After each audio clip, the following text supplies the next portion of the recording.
Late, please. Yes, Judge. Thank you. May I proceed? Yes.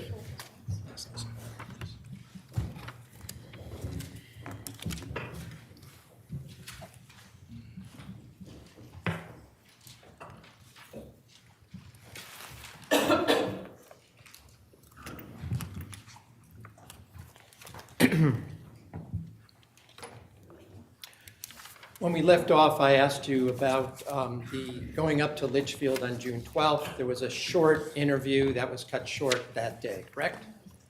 That's correct. Then you met with the police again on July 12th of 2019, correct? I believe so, yes. That's the 8-hour interview, right? Yes. That took place in a police station? I believe so, yes. Do you remember which one it was? I don't. In between, you had met with your attorney? Yes. You also saw Fotis Dulos in that month, right? No. When's the last time you saw Fotis Dulos? The last time I spoke with him in person was week after Jennifer disappeared that Friday. But you knew he moved back into 4 Jefferson Crossing, right? I don't know when, but at some point, yes. You knew he was there, right? Yeah. But you know Michelle Troconis was no longer there, right? Yes. Did you resign from 4 Group at that point? My last day of work was that Friday when I saw him. Did you say, I quit?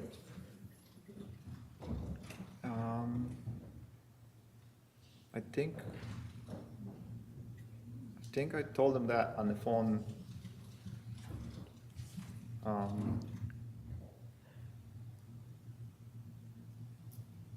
was it? No.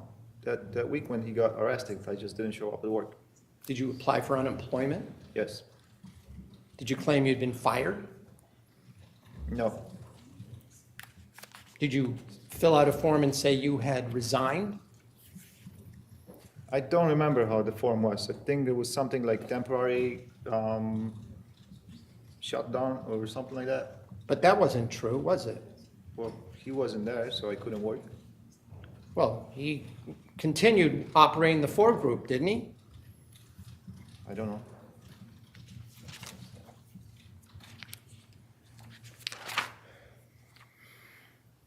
You recall that your July 12th interview took place in Bridgeport at the State Police Barracks. Does that ring a bell? Yes. And you went down there with your attorney, right? Yes. You met with the, was it the state police at that point? Yeah, I believe so. There were more than one detective interviewing you, correct? Correct. And they again wanted to go into detail on your whereabouts on May 24th, 2019, right? I'm sorry, can you repeat the question? Yes, they wanted to go into detail with you about your whereabouts on May 24th, 2019, correct? Correct. You had, at that point, difficulty in remembering some of the details that you had been involved in on that May 24th. Isn't that true? It is.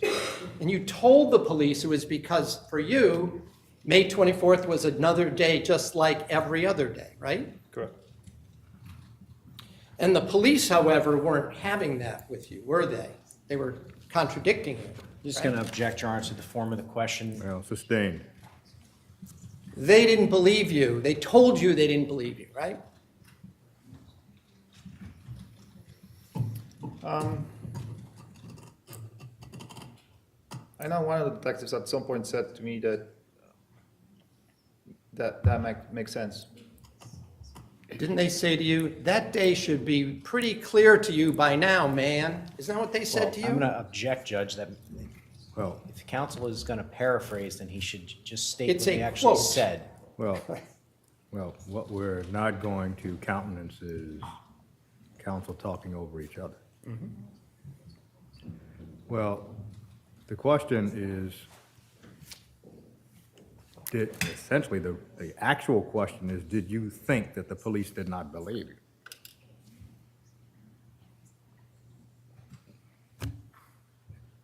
That's the actual question. To ask, they didn't believe you, and will the objection be foundation? So sustained. Didn't they tell you that they didn't believe you? Just object, Judge. Ground. Is counsel, my concern, Your Honor, is that counsel is presenting these as direct quotes, and I think it would be best to use the actual transcript as opposed to paraphrasing. Well, before we even get to that point, the witness can say no. This isn't impeachment yet because it does not appear to be impeachment based on a prior inconsistent statement. Counsel is just asking what the police said. The witness can say, yes, they said that, no, they didn't say that, I don't remember. Overruled. Can you repeat the question? Yes. Didn't they tell you that they didn't believe you didn't know what you did on May 24th?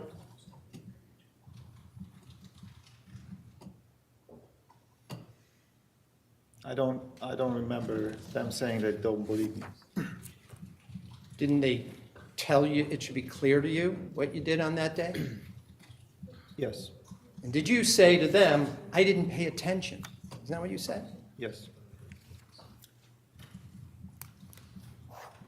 You do recall telling the police, though, that Mr. Dulos informed you that he had an appointment with his lawyer on the morning of May 24th, right? correct, And he told you that the day before on the 23rd, correct? correct. You indicated to them, you told them you were in New Canaan the entire day, right? Judge, I'm going to object to the form of these questions. He's asking him what he said in this interview. He should pose the question, and only if there's an inconsistency should he then ask a more direct question about what Mr. Dumini said on a previous occasion. What counsel is doing is going through the entire or significant portions of a transcript, just reiterating the questions that were asked and the questions that were answered. The basis of using the transcript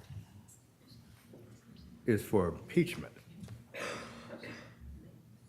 This is the court does not know what the purpose of asking the witness is of every question that was asked and every answer that was given. That's not impeachment.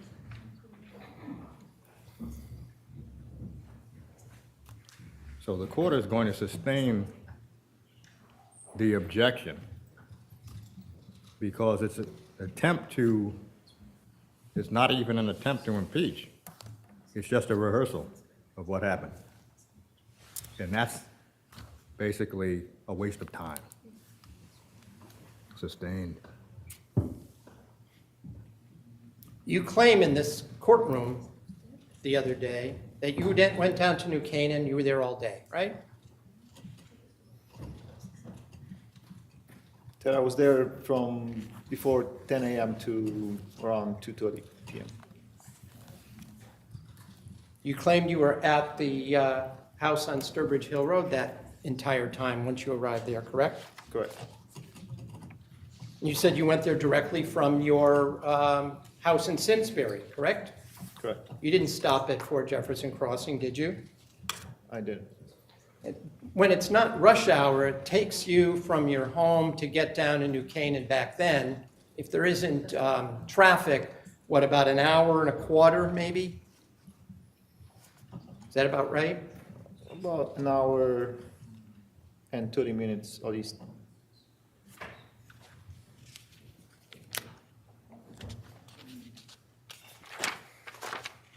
But you weren't there all day, were you? Till 2:30. Other than leaving for lunch around 12, that I'm not sure of, I would be there. Did you come back from lunch and go back to Sturbridge Hill? Come back from lunch and go back to Sturbridge Hill? Yeah, you said you left for lunch. It's possible, I'm not sure. What time did you leave for lunch?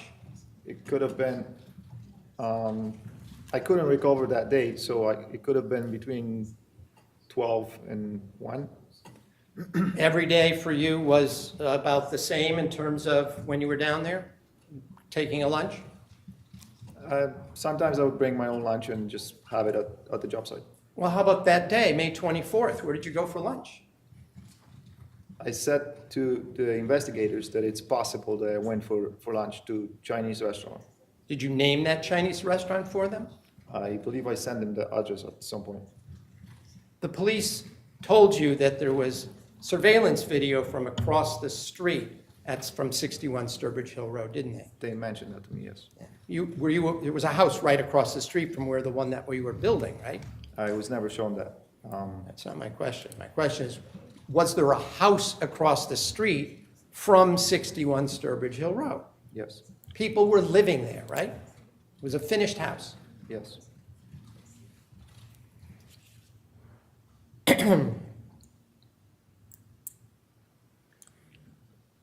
The police told you that they had video cameras, Ring doorbell cameras from across the street, right? Judge, I object. Hearsay, going through the Oh, transcript again. again.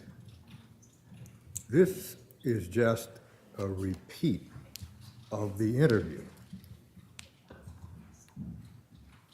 It's a waste of time. If it's Judge, not this is impeachment, if it's not impeachment, It is impeachment. it is not impeachment because you're not indicating that he testified as to one version of events on one day and today is saying something else. So it's not impeachment. It's not an impeachment by a prior inconsistent statement. That wasn't the You are purpose. reading a transcript. First of all, Your Honor, I'm reading from my notes. I'm not reading from a transcript. Number two, there are other ways to impeach a witness besides prior inconsistent statements. Well, the court has not heard it. Sustained.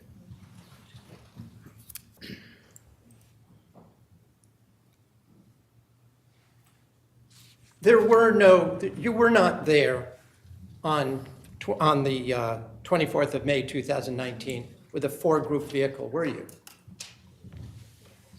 Meaning where? At 61 Sturbridge Hill Road. At the May 24th, 2019? Right, in the afternoon. You weren't there at all. I was there from around 10 to 3 o'clock. I left around 2 or 3 o'clock. You were there, you left, you said at 2 or 3, Yes, and you went out for lunch to a Chinese restaurant, or you don't know? prior to leaving for the day. So not at 12 or 1 that day. Between 12 and 1, to my best guess. And then you said you came back, right? Correct. Right, well, I'm going to show you what has been marked as Exhibit AA. And I'll first show you, and before I show you that, let me just ask you a question. When you parked at 61 Sturbridge Hill Road, you always parked at the same place in the driveway closer to the road, correct? By the Right, garage. Like right by the garage, yes. Right, if you were pulling into that garage, into that driveway, it was the right-hand garage, right?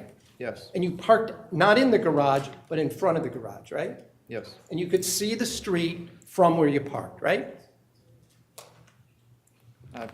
possible, And you could see there was a house across the street, right? yes. And that's the house that the police said to you, how can you Judge, I explain that there is object, not, I I'm object, sorry, I haven't I asked my object. question yet. Well, I object to the argument. Well, first of all, the question was, that's the house the police said to you. And what's the objection, counsel? My objection, Your Honor, is the same objection that I made earlier, which is number one, it's hearsay. Number two, it's improper impeachment. Well, the Number court three. does not know what the question will be. And it's not being offered for the truth, it's being offered to show that he responded to that question. Well, again, the run-up to the questions appear to this court to be a waste of time. The questions can be asked directly. Did the police tell you X? And what was your response? And what was their response? So the court is going to overrule the objection. Do you recall the police saying to you that you couldn't explain or how to explain the fact that you're not seen on video from across the street? Didn't they tell you that? No. They did not. All right. I'm going to show you what I believe is being offered without objection, AA. That's correct, Judge, no objection. Defense, AA admitted as full. So you were there on days prior to May 20. You were there during that entire week of May 24th, correct? I don't remember if I was there every day, but I'm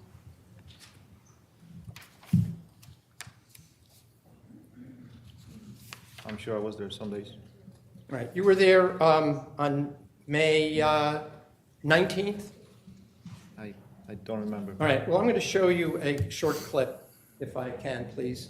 If you could look on the screen. Can you see it? Yeah. All right. So could you freeze it and enlarge it, please?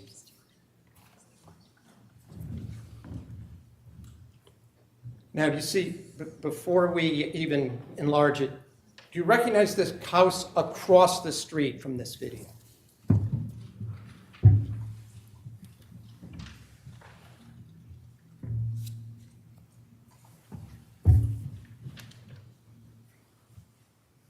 I don't see it clearly what a house is. You don't see the house, that's not 61 Sturbridge Hill Road Oh, that you were? the response was, I cannot see clearly what the house is. All right, could I have it enlarged, please, that area?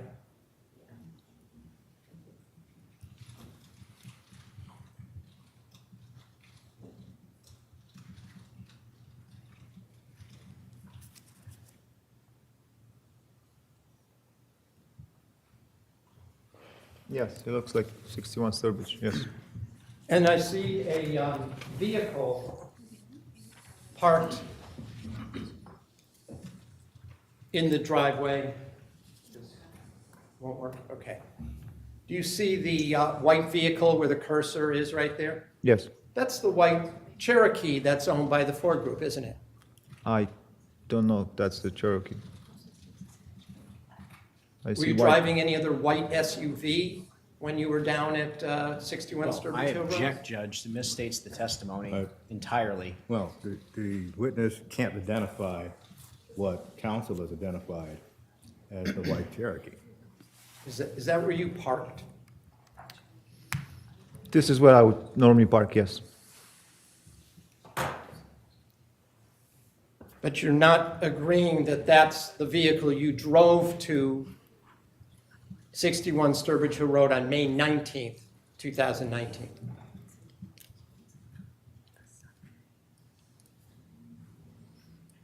May 19, I would be driving Raptor, I believe. Your testimony would have been the Raptor and not this vehicle right there, right? I believe I had that Raptor for 2 weeks prior. All right. Could you show the witness, please, May 24th, please? This is from 1 p.m. on May 24th.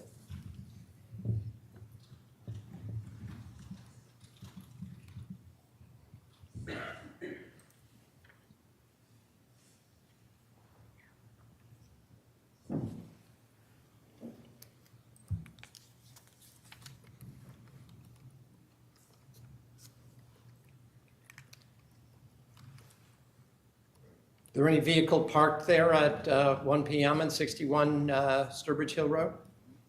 I don't see any. But the car that you would bring there was always visible from the road, isn't that true? Yes.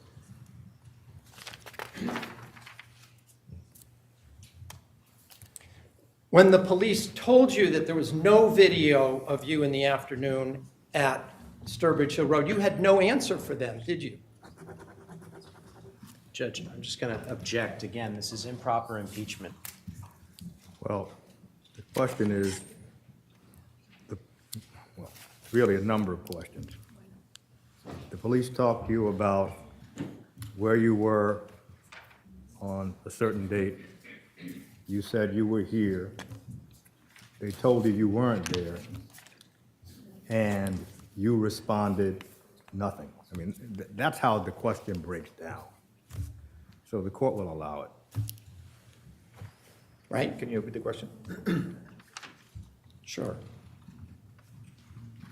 When the police pointed out that there was no way to document that you were there because there was no video of you and asked you to explain it, you couldn't explain it, could you?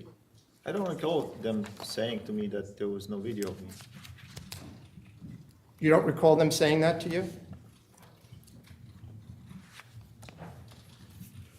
Let's have a moment.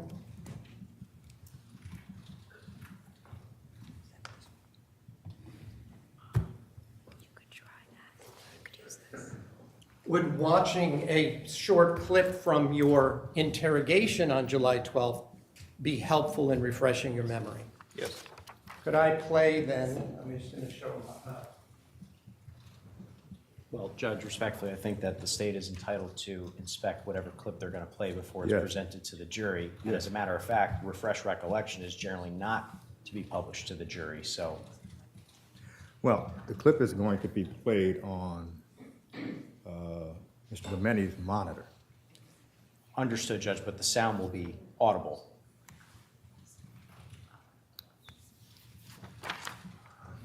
I would just like the opportunity to inspect the clip, as I would any other exhibit. That's appropriate. Is that it?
Your Honor, I don't want to take up any more time looking for the specific place, so I'm going to move on.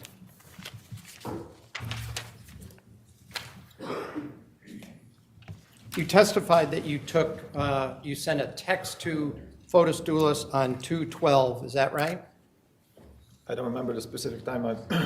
I remember I was texting him, yes. Your claim, though, that you were still at Sturbridge Hill Road at 2:12 in the afternoon when you sent that text?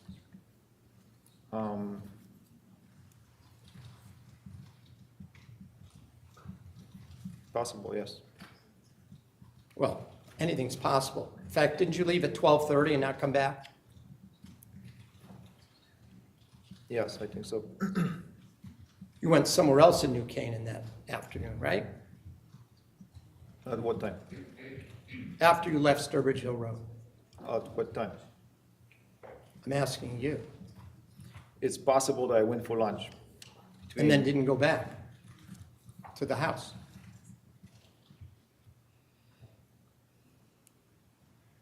I think I come back.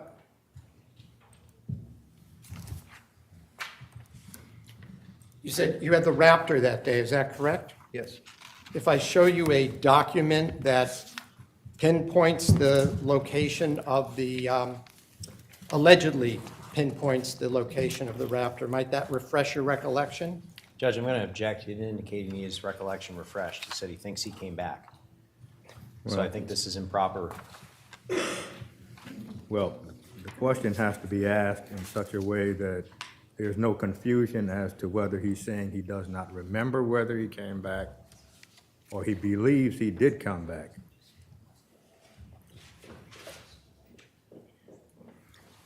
And I'd also like to be heard on this exhibit at a certain point also, perhaps at sidebar. Well, the court does not know what the exhibit is. I understand. I just want to, would it be all right if we just have a brief sidebar, Judge? Yes.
Would showing the document perhaps help you recall what time you left 61 Sturbridge Hill Road in the Raptor that day?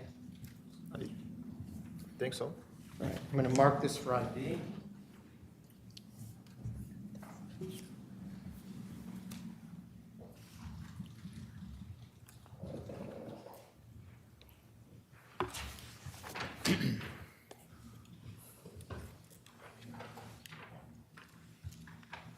May I approach? Yes. Showing you what has been marked for BB for identification. Just going to ask you to look at it and see if that refreshes your recollection as to what time you left 61 Sturbridge Hill Road on May 24th, 2019.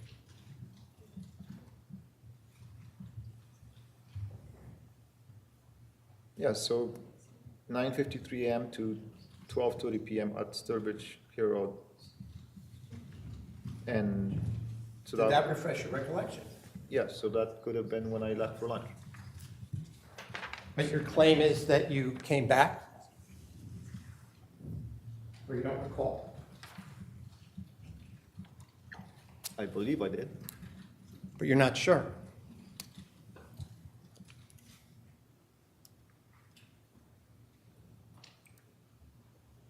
I'm not sure, no. What did you have for lunch at that Chinese restaurant? I don't remember. What did the person who served you look like? I don't remember. Did you do anything else while you were down in New Canaan on May 24th, 2019 in the afternoon?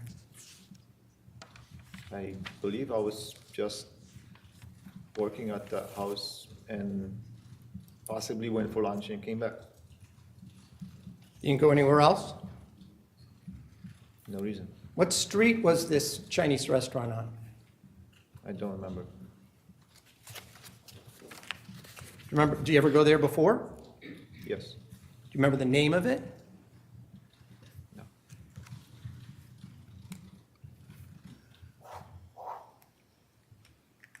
You were at the Shell station in, I think it was a Shell station, you said in Farmington at 4:33, according to that exhibit? Yes. That's when you paid for your gas, right? Yes. So you filled up the tank? Yes.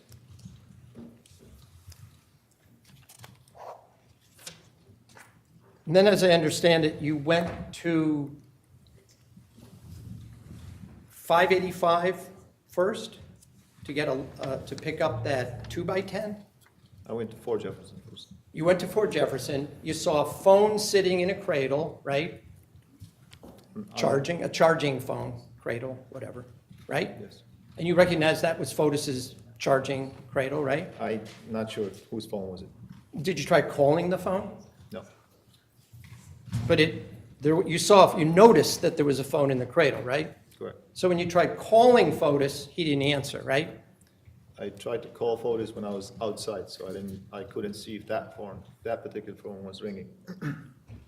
Or even was on silent, you don't even know that, right? No.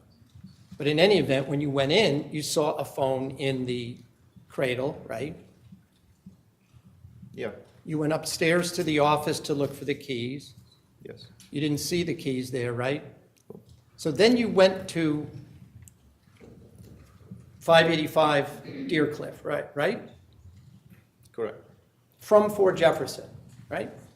Correct. And how far was the intersection of Jefferson Crossing to 585 Deer Cliff? I couldn't tell you. It's a short distance, driving distance. 585, just so we're clear, is on the left side of Deer Cliff as you're heading north, right? Correct. That's one of these houses, it was in bad shape, right? It was all broken up, correct? From damage? It wasn't damaged. It was just old house. But it wasn't occupied, right? Yeah. I'm right, correct? Correct. But it had nice views down the valley on that side of the street, right?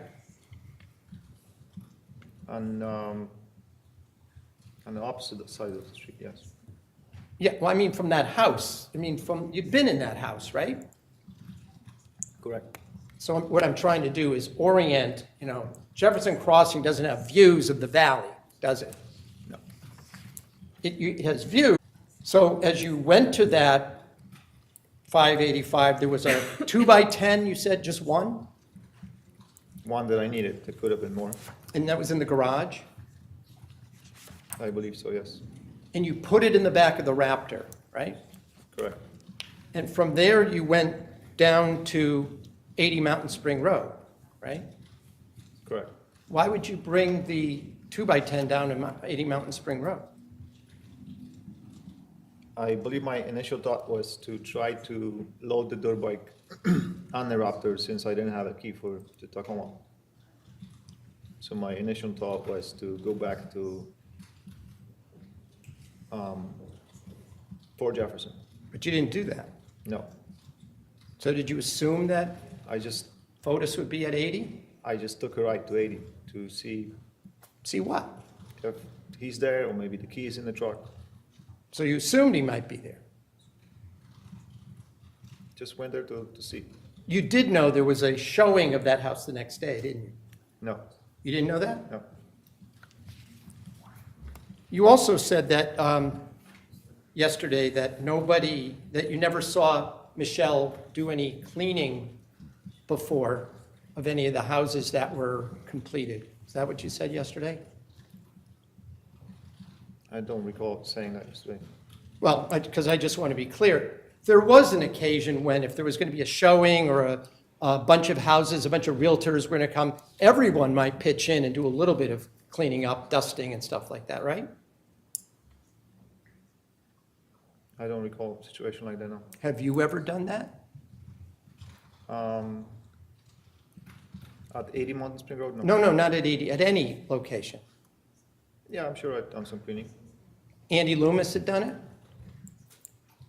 possibly, Guillaume, possibly. and Michelle, right? I don't recall ever seeing Michelle doing that.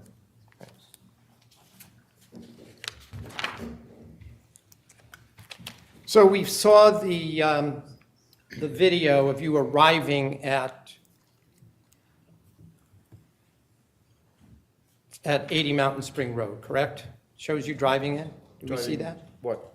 Into 80 Mountain Spring on the afternoon of the 24th, in the Raptor. Yes,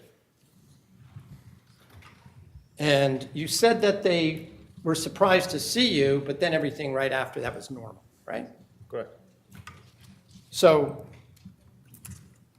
you didn't make any plans to see Fotis down at 80 Mountain Spring, did you? No, And when you said they were acting completely normal, what you meant, you saw nothing out of the ordinary, right? right, Nothing suspicious that they were doing? correct. Nobody seemed to be in a rush?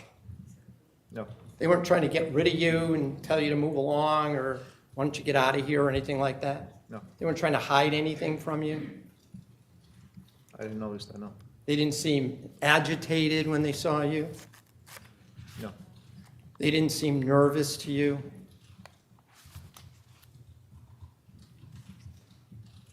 the first second or two when I pulled in, they seemed to be surprised. Surprised. Now I'm using the word, they didn't seem nervous to you. No, And the Tacoma was exactly where you had left, where it had been left by Fotis Dulos the night before, right? correct. You didn't see any garbage bags No, around? You didn't see any rolled up carpets around? no, You didn't see any rugs or mats? no,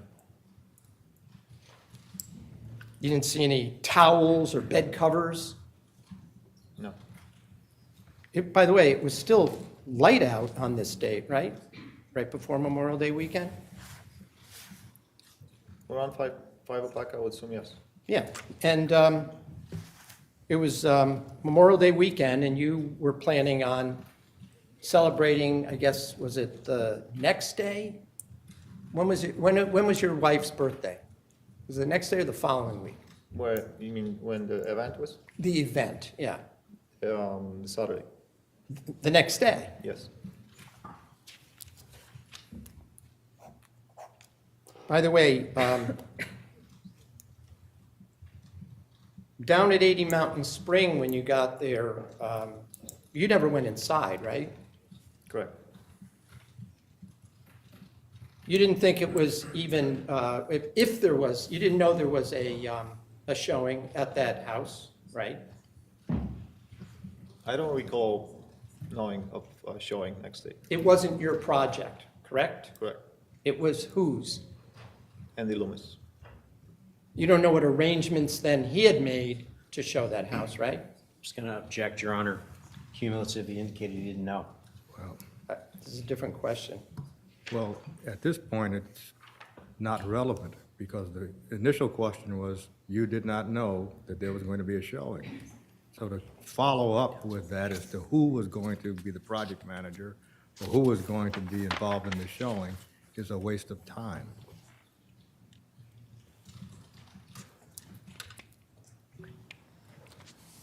Sustained. From your experience, after a house was completed, there was still a lot of dust in those finished houses before they were sold, correct? Correct. In fact, the duct system would actually spread dust around the house if it had an air system, right? Correct. So whenever you went in these houses, if they were unoccupied, there might be a little surface dust on various items, right? Correct. On the countertops, right? Correct. On the floor, maybe in the sink, right? Correct. Windows. Dust, right? Yes. Incidentally, it wasn't unusual for Fotis to take a hands-on approach to do cleaning, was it? I've seen him done it, yes. In other words, he wasn't one of these hands-off guys that wore white gloves and let everyone else do the work and he just sat in his office, right? Correct. He would show up at job sites, correct? Correct. He'd help out if need be, right? Correct. In fact, if I recall your testimony, Fotis and you walked around the property to look how the grass was growing in from you seeding it, right? Correct. So you actually did some work at 80 Mountain Spring Road, right? Correct. Even though it wasn't your project, correct? Correct. Did you do the whole, I mean, we saw that satellite picture. Did you do the whole lawn yourself? I don't remember how much of it that I did. I'm pretty sure I did around the house, but if the side and the lower yard, I did it. I don't recall it. Did you put, we see in that image, there's pink tape along the sides of the driveway in that image we watched a little bit ago, remember? Yes. And was that to keep people from driving on the lawn and keeping them right on that crushed stone driveway? I believe Dulos put this up. He put it up. Weren't you sort of with him checking it out to make sure it was not going to blow down or fall down? Yes. We watched those videos. It was pretty windy that day, wasn't it? Yes. We see all those trees blowing just in those clips, right? Yes? Correct.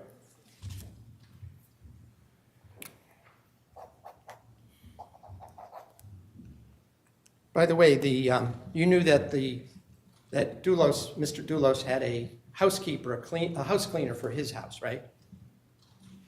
For Fort Jefferson? Yes. You knew her, Renata, right? I met her, yes. Well, you more than met, you spoke Polish with her, didn't you? Yes. She was from Poland. You were from Poland, right? Correct. So you knew who she was. I knew her name is Renata and she's cleaning houses. I didn't know her personally. You never saw Fotis have Renata cleaning any of these houses that he was building, did you? Not Renata, no. Not what? Not Renata, no.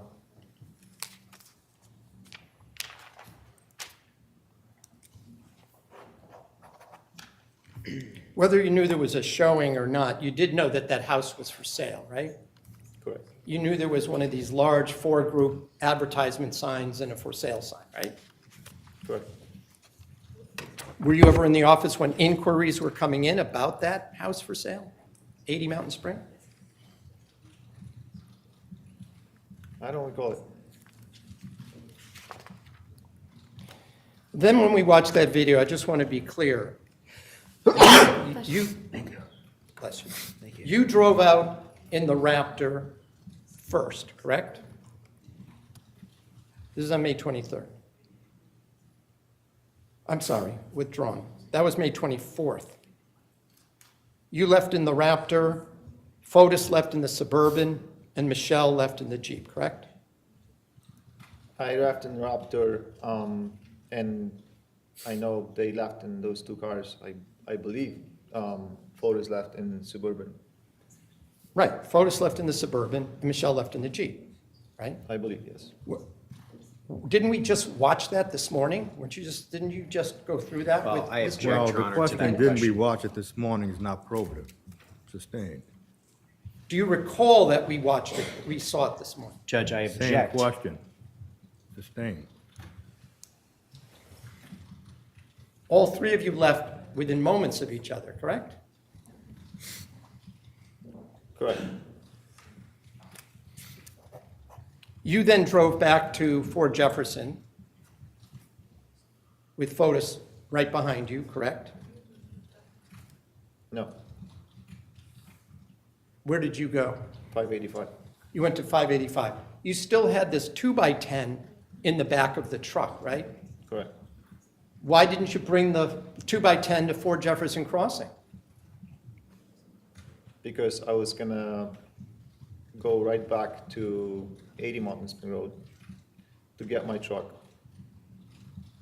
and park my truck at 585 Dirkler, and Forrest Dulos was gonna pick me up. Why bring the 2x10 with you at all in the Raptor? You mean when I left Fort Jefferson? No, when you left, when you left Fort Jefferson. I just explained that earlier. Well, you explained it, but I'm not understanding. You went and got the 2x10 at 585, right? Correct. You put it in the Raptor, correct? Not in your vehicle. Correct. Why didn't you then move the 2x10 into the Raptor into the Tacoma, since that's what your plan was? At what point? At any point. I don't know. This is just what I did. You left the 2x10 in the Raptor, driving it back to Fort Jefferson Crossing. Driving back to 585 Dirkler. But your Tacoma was still down at 80 Mountain Spring. Yes. Is there a reason for that? No reason. No reason. You just wanted to carry the 2x10 in the back of the It truck was with just you. there, so I didn't take it. Right. So I just want to be clear, when you went to 80 Mountain Spring Road, you did not put anything in the back of the Raptor, right? At 80 Mountain Spring Road? Yeah. No. You had already put that 2x10 in the back, correct? At 585. You had put in, but it was still in the Raptor when you were down at 80 Mountain Spring, right? Correct. And it was sticking out past the back of the Raptor, right? Correct. It was taking up a fair amount of room, wasn't it? Yeah. You didn't see Fotis Dulos put anything in the back of the Raptor while you were down at 80 Mountain Spring, did you? I didn't. Excuse me? I didn't. You didn't see Michelle Troconis put anything in the back of the Raptor either, did you? I didn't.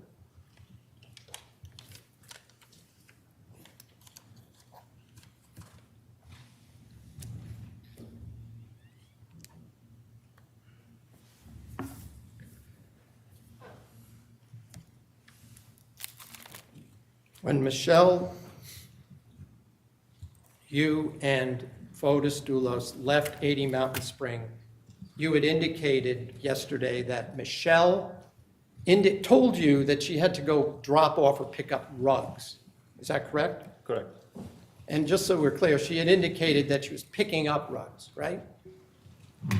I don't recall if she said picking up or dropping off or meeting with someone in regards of ruggers, yes. You know that she had this interior decoration side business where she sold rugs, Yes, correct? I heard of that before. I'm sorry? I heard of that before, yes.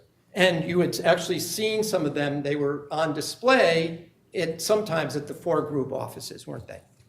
I've seen them, yes.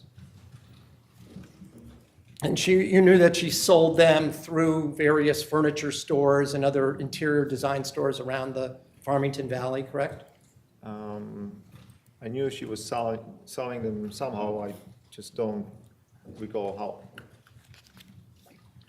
I didn't hear your last part. I just don't know how she was selling them. How? But you knew that you had seen her negotiating, talking about prices of rugs and stuff, right? Showing to people. I don't recall showing to people or negotiate prices, but I was aware of her selling it, yes. Okay.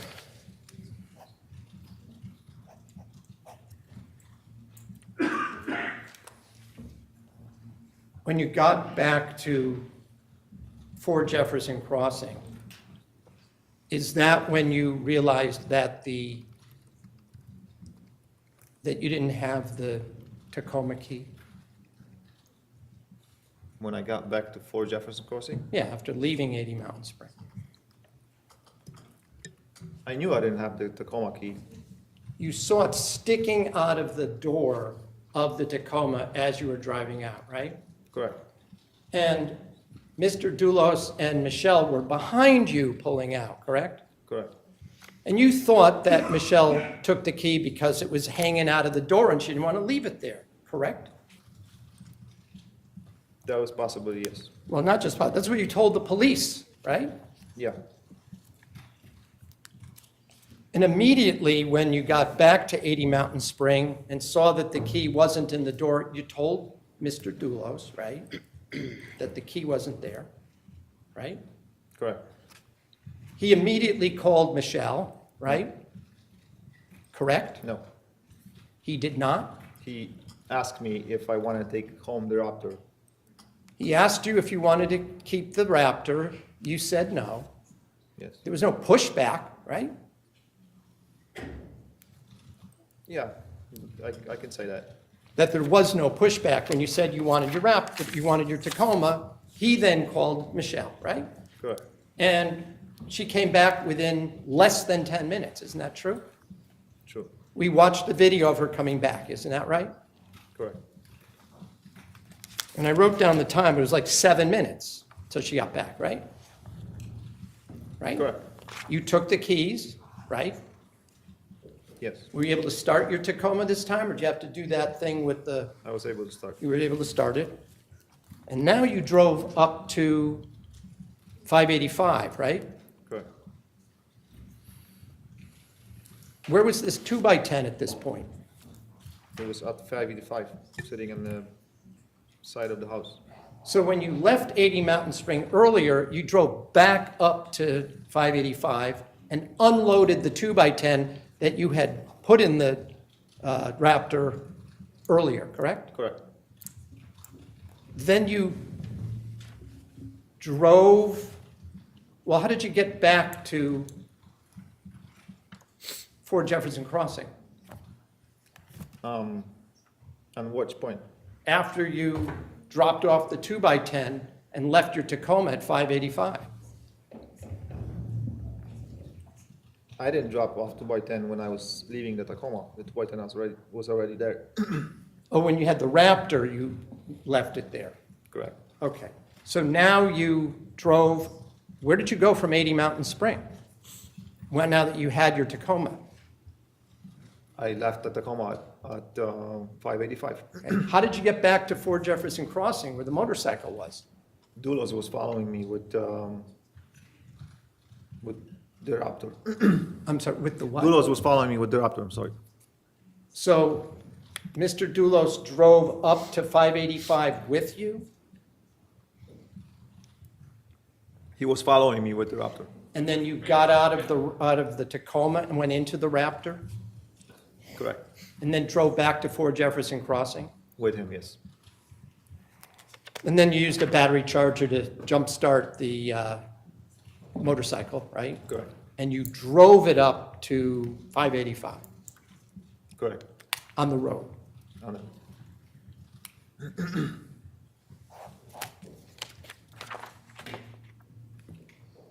And I'd asked you if there was anything in the back of the Tacoma. There was nothing in the back of your Tacoma other than, you said there was a bucket, right? The bucket was inside the car, not on the back of the truck, Oh, there was nothing in the back of the truck, right? other than bungee cords and straps that I used to hold down the dirt bike. Did you say like bungee cords? Yes, And there were no bags in the back of the Tacoma, right? no, And there were no other tools in the back of it, right? I don't recall seeing anything, no. And certainly there were no garbage bags. Certainly no, but no garbage bags.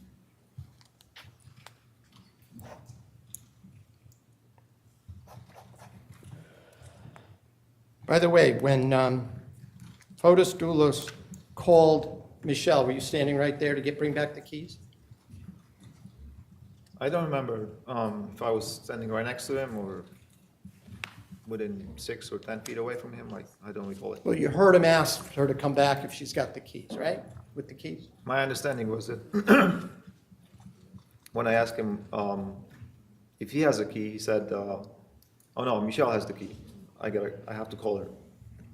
All right. And you saw him call, right? Saw him either text or put his phone to his ear, right? Possibly, yes. He didn't say he couldn't get in touch with her, did he? No, And he didn't deny that she had the key, did he? no.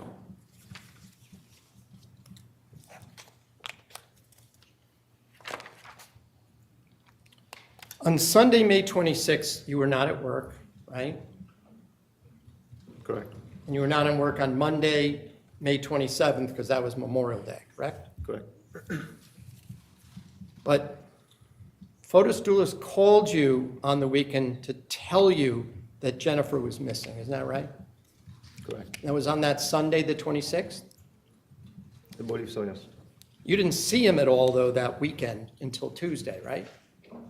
Correct. Had anyone else told you or asked you if you had heard what had happened about Jennifer Dulos being missing? I believe Stefan Rich either called me or texted me earlier that Sunday. And that's when you started searching the internet for stories about it? I don't recall searching for storage that Sunday, but it's possible.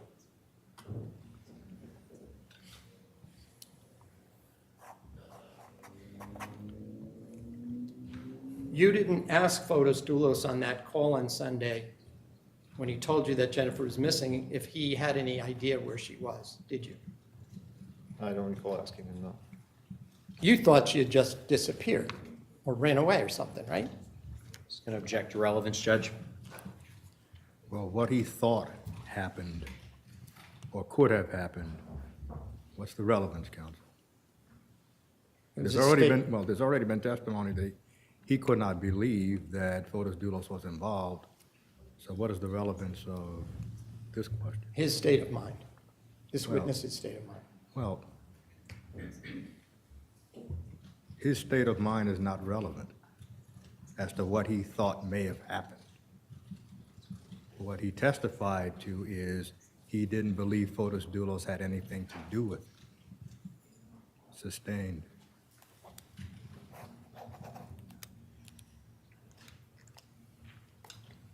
You were in possession of that Tacoma from Friday afternoon until Tuesday when you went to Fort Jefferson Crossing, correct? Correct. And I just want to be clear, you saw nothing unusual or different about your Tacoma, correct? I Over that weekend. didn't look. I wasn't suspicious of anything. There was nothing unusual in it?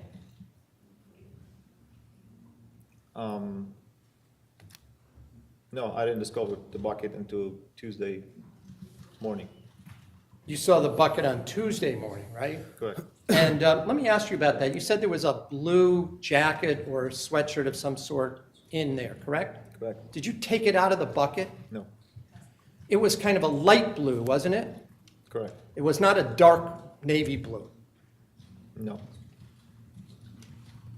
And that particular sweatshirt or jacket, you hadn't seen that before. No. By the way, you didn't see anything that looked like blood in your vehicle, did you? No. Or anything that one might consider a stain that might be red or brown, that wasn't something that had always been in there? No.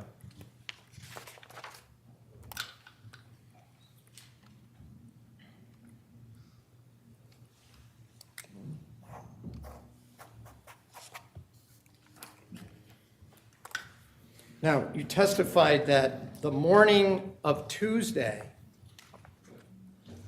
that you were there for how long before you left to go to New Canaan? I don't remember, but could have been half hour, 40 minutes, 45 minutes. In any event, do you know what time you arrived? Had to be around 8 o'clock in the morning. Just have a moment.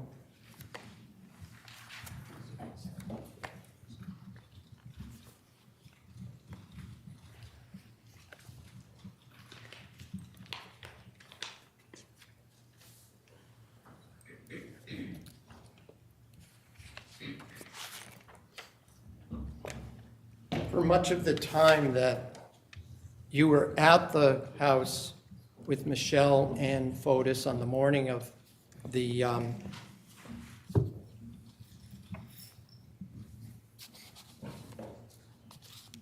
the 27th,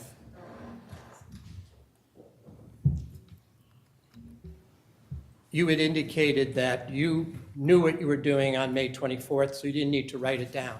Is that right? I didn't say I knew what I was doing at the 24th. You told Fotis, didn't you, that you didn't need to write down what you were doing that day, correct? For the 24th, when he asked you. Yes, Because you knew what you were doing, right? I didn't remember at that day what I was doing. I remember him asking me what I was doing on Friday, and I told him I was in New Canaan, and he asked me if there was contractors, and I told him I think so, but I'm not sure. It could have been that I was there by myself. So we're talking about 3 days later, you didn't know whether there were any contractors there or not? At that moment, I didn't know, no. And that's because May 24th was another day, just like every other day for you, right? Correct. You didn't tell him that you had gone to a Chinese restaurant for lunch, did you? No. You didn't tell that to the police either, right? At some point I did. You told them the name of the place back then, if you remembered it? I'm going to object. That's a Well, different that's not the question, Judge. question. The question is, did you tell the police you went to a Chinese restaurant? And now the next question is, did you tell them the name of the place? Right. First, the litany of questions concerning the Chinese restaurant, we'll put it this way, that ground has been plowed. So any further discussion of the Chinese restaurant is a waste of time. Sustained. You didn't tell the police on June 2nd, 2019, that you'd gone to a Chinese restaurant for lunch, did you? Well, the court just said any discussion again of the Chinese restaurant is grounds, it's a ground that has been plowed. It's a waste of time.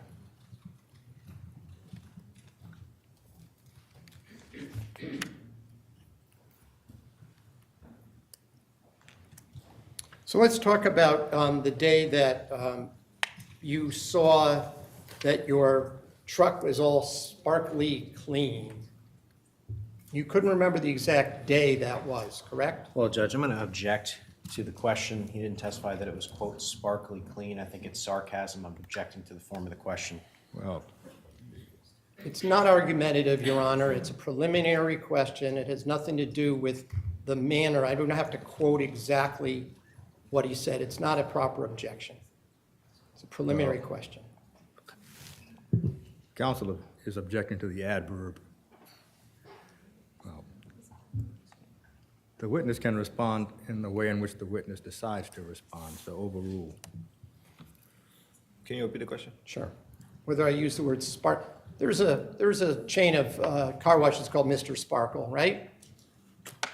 Possibly, yes. All right, but I'm just going to ask you, you noticed that your vehicle had been cleaned, right?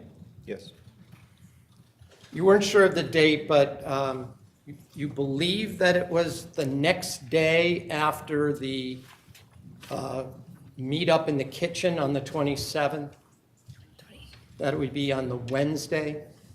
I believe I'm so. sorry, I'm getting my dates wrong. Instead of it being Tuesday, your first day back to work, do you believe it was the next day after that?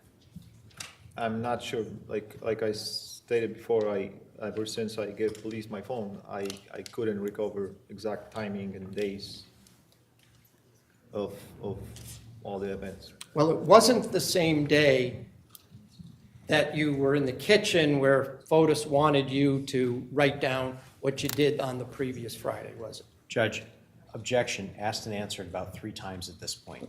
Your Honor, it's about the truck. I'm trying to pinpoint the date. I certainly have not asked this question. Well, the question is, the appearance of the truck having been cleaned was not seen on the same date that Otis Dulos asked you to write down essentially a timeline.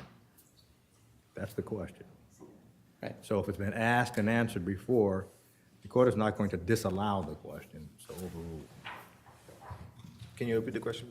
Yes.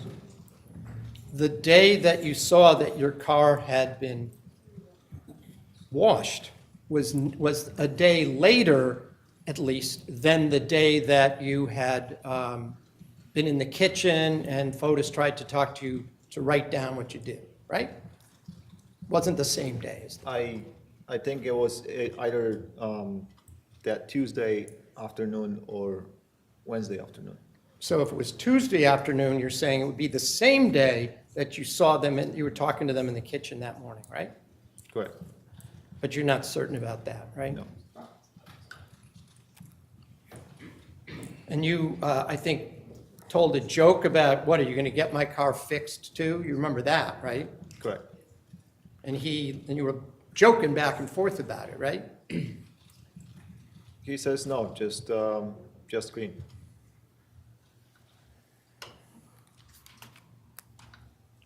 This is probably a good time to take the afternoon recess.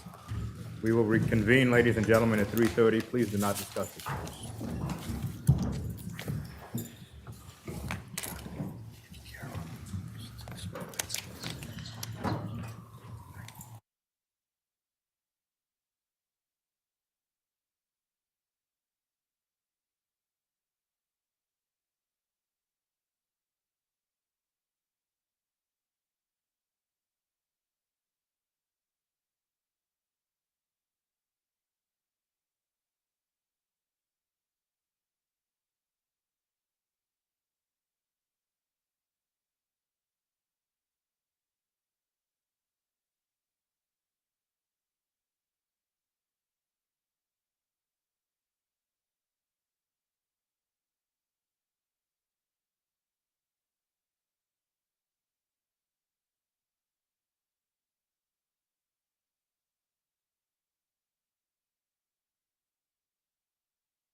All rise. This Honorable Superior Court is now open and back in session. Good afternoon, Your Honor. Please be seated. Thank you.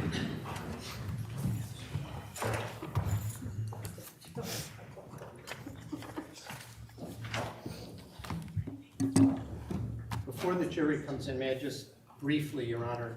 I'm just going to ask for a little bit of leeway on cross-examination. We just went through days of the state's witnesses reading from their reports, including negative findings.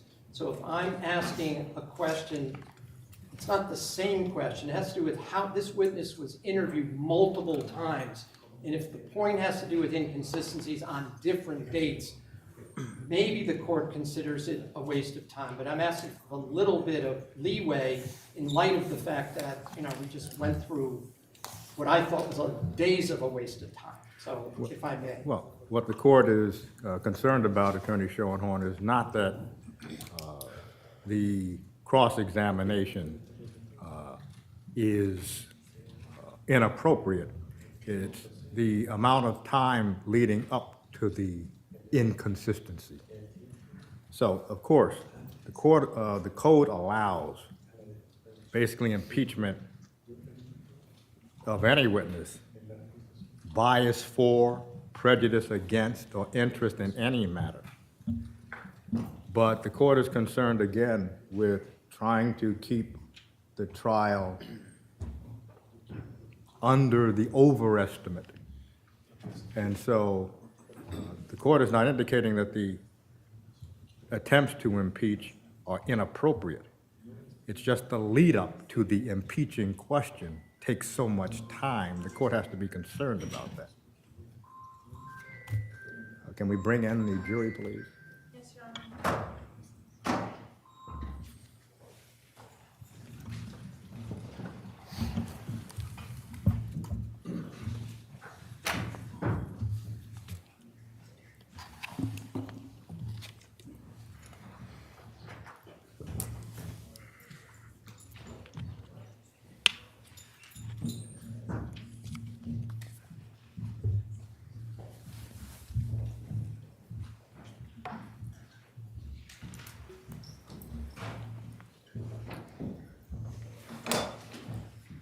Will counsel stipulate, please? Yes, Judge. Yes.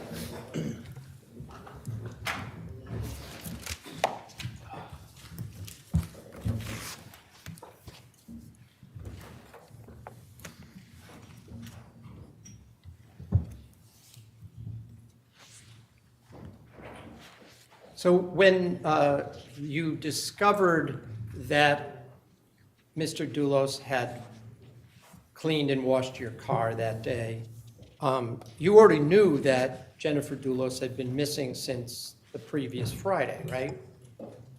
Correct. You didn't think there was any connection between those two things, did you? Not at this moment, no. I'm sorry, not at what? Not at this moment, no. Not at that moment, right? So maybe in hindsight, at that time, even after he washed your car, you didn't suspect that Fotis Dulos had anything to do with the disappearance of his wife, correct? Correct. And you'd known Fotis, you testified for many, many years, correct? Correct. So you knew what he was like in general, right? Correct. He wasn't a stranger to you. No. You'd seen him when he'd gotten angry sometimes, right? Very rarely. Rarely did he get angry, though, correct? Correct. He was happy sometimes. You saw him happy, right? Correct. You never thought he was hiding things from you, did you?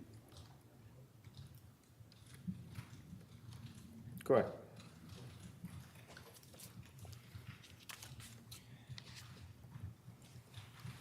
Now, I believe you testified that it was Thursday, the day before you first encountered the police, that Fotis Dulos suggested you go to a junkyard and buy some used seats to replace the ones in your truck, right? Correct. And I already asked you, you went to at least 2 junkyards, right? Correct. And then you also went to, I didn't quite understand, a used auto parts store? No, I went to junkyard, and the second junkyard was more like a used auto parts store. Are they the ones that said you could order some Tacoma seats that might work in your car? In your Correct. truck, I mean? Correct, Okay. But it would take a few days, right? correct. But you didn't order those seats, did you? I didn't know. And when you went back, you told Fotis that you couldn't find any, right? Correct. And he seemed angry, that, or at least you tell me, was he angry about that? Yes. Did he yell at you? Not into, he wasn't raising his voice until the minute when I told him that I'm not gonna do it. Okay, but that didn't come yet. I'm trying to go in order here, right? He Correct. was annoyed that you couldn't find any, right? Correct, So he was asking you to try elsewhere, try something else, right? correct, Now, he also said to you when when he told you to go look for seats, he said, let's not call them seats. That's what you testified, right? correct, He said to call them hardware. correct. Didn't that strike you as strange? He did. But again, you still didn't suspect that this had anything to do with Jennifer Dulos, did you? I was suspicious about it. I was just, it just wasn't fitting in my head that he would be capable of doing such thing. So it didn't raise any red flags when you went and actually looked for seats, right? It did raise red flags. I was analyzing him on that Friday.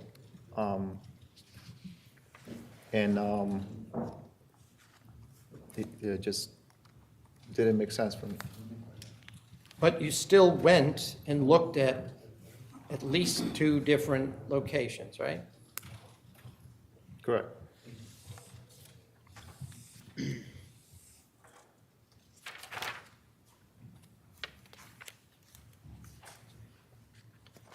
And you did confront him and ask him, why am I doing this? And you wanted an answer from him, right?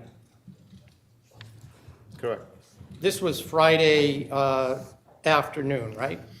Correct.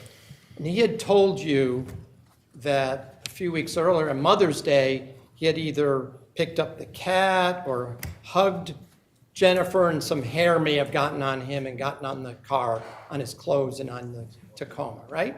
Correct. You found that acceptable at that moment, didn't you?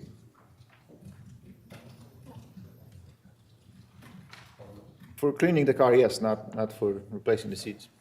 No, but for cleaning it, right? Correct.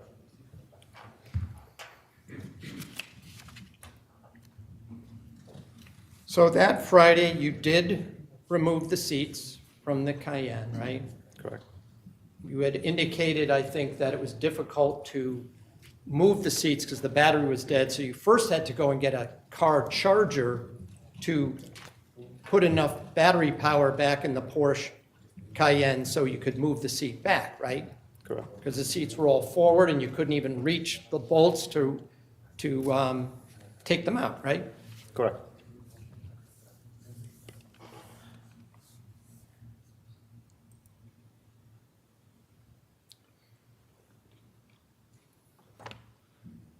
You were in the Jeep Cherokee at that point, correct? Correct. So when I asked you before about when you went down to New Canaan, you always drove the Raptor. This day you took the Cherokee, correct? Just object, Judge, mischaracterizes the testimony. Well, again, this is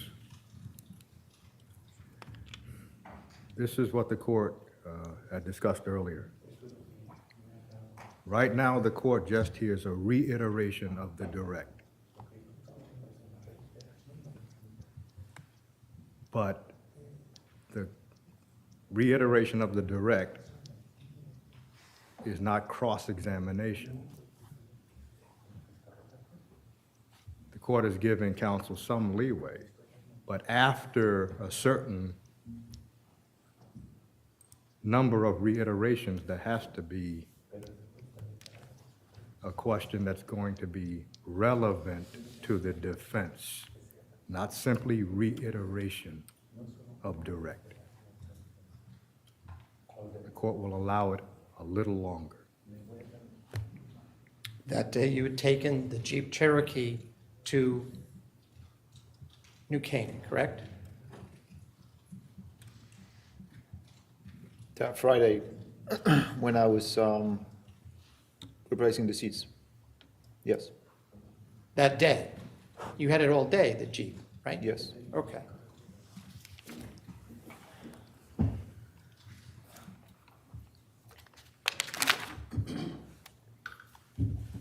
You had those Cayenne seats in the back of the Jeep at the moment you were on 4 Jefferson Crossing when the police were there, right?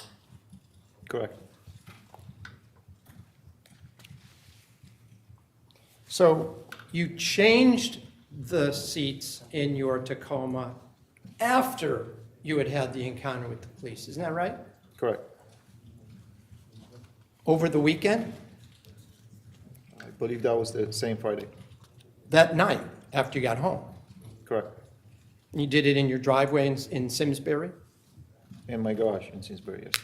In your garage in so you had the Tacoma in the garage? Yes. And you had the Jeep parked in the driveway behind the garage or in front of the garage? Or on the street, yes. Okay.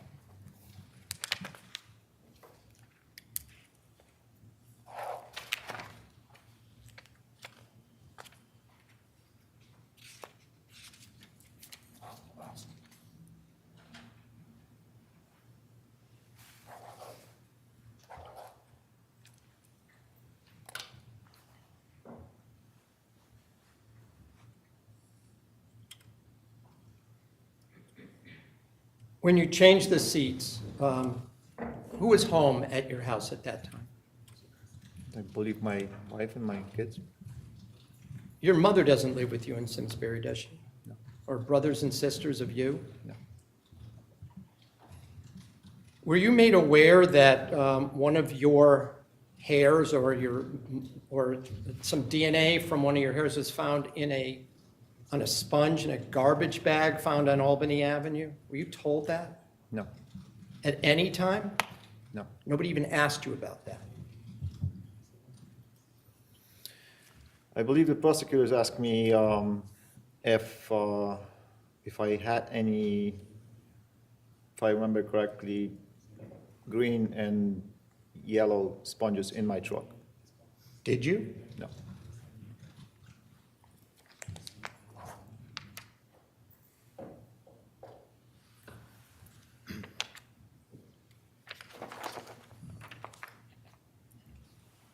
By the way, I showed you pictures of the extraction, the Craigslist search of Tacomas. We saw them earlier today, right? Correct. That Sunday, after the disappearance, you were also searching for flights to Krakow, Poland, weren't you? Correct. By the way, you were questioned about how it was that your searches were all deleted off of your phone. Remember being asked that? Correct. At the time, you had no explanation for that, correct? Well, I'm going to object, Your Honor. Well, the witness can respond in any way in which the witness chooses to respond. So the question is, you had no explanation for the deletions. And what's the objection? So my objection is that it's a vague question. What is counsel referring to? Is he referring to the testimony? Is he referring to the Well, police this is what the interview? witness can ask. Can you So if the repeat? witness does not understand the question, the witness can say he doesn't understand the question. Can you repeat the question? Do you understand my question, or do you need me to Can you- rephrase it? Can you repeat it? Sure. The police told you that when they took your phone, they analyzed your phone, on Sunday, May 26th, your searches had been deleted for a period of time. Do you remember them asking you that? Yes. And you told them you have no idea how that happened, correct? Correct.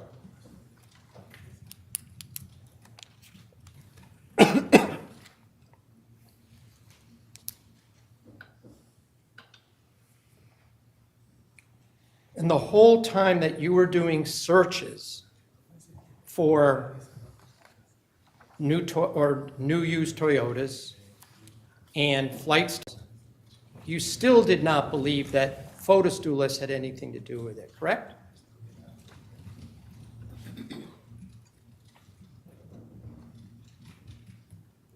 Correct.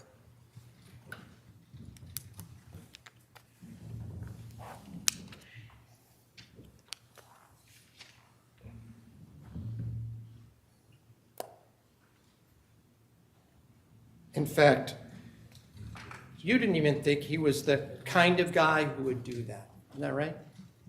Correct. Correct.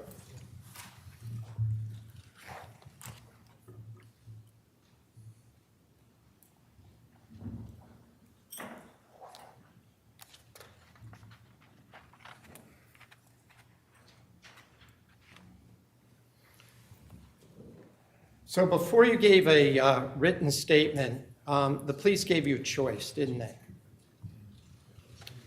I'm going to object, Your Honor. That's vague. Vague, all Very right. vague question. Okay. I'll rephrase. The police basically told you to, quote, pick a team, unquote, didn't they?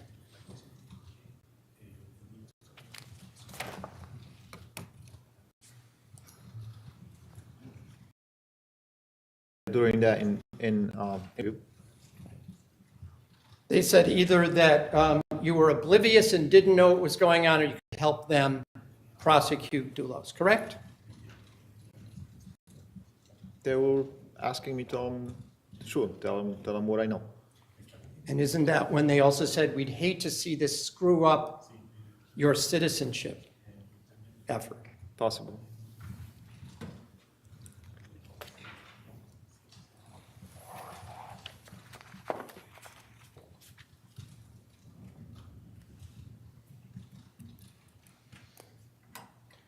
You were asked questions yesterday about conversations with Mr. Zeisler. Do you remember those questions about whether a light could be a camera or an installation of things that looked like lights but were actually cameras, something along those lines? Do you remember that questions? Correct. Do you remember that the police asked you whether, you brought that up to the police, didn't you? Correct. And that was after they said, look, is there anything in hindsight that seemed normal at the time, but maybe in hindsight looks suspicious? And that's when you mentioned the questions about it at that point, right? About Mr. Zeisler and the conversation about the cameras, right? Yes, I believe I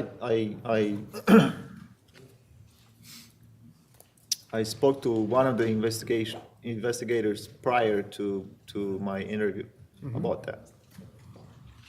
But it came up where they were asking you to look back and see, was there anything else that didn't seem suspicious at the time that maybe now does? Do you remember that's where you thought back and you said, that seems suspicious now, right? Correct. Now, you also brought up, without even a question, that you had taken off the license plate for the Raptor. Do you remember telling the police that on July 12th? Yes. You said that you removed the bolts from the Raptor's, from the license plate, from the bumper. Judge, I'm just going to object to the form of the question. The court understood the question to be, did you tell the police you took or at least a marker plate off of the Raptor? That's how the court understood the question. Is that the question? Yes. And what is the objection? My objection is to the form of the question, Judge. He keeps referring back to the previous statement. He needs to pose questions to the witness. Did you do this? Did you do that? As opposed to referencing a previous statement which is not being used for impeachment purposes. So my objection is technical in nature, but I think these questions are all improper. Well, the question is, did you tell the police you took the marker plate off of the Raptor? Whenever that occurred is apparently not germane to the question. That can be followed up. I'll rephrase the question.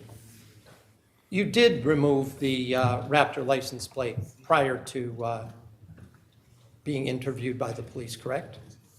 Correct. And then you told them about it. Correct.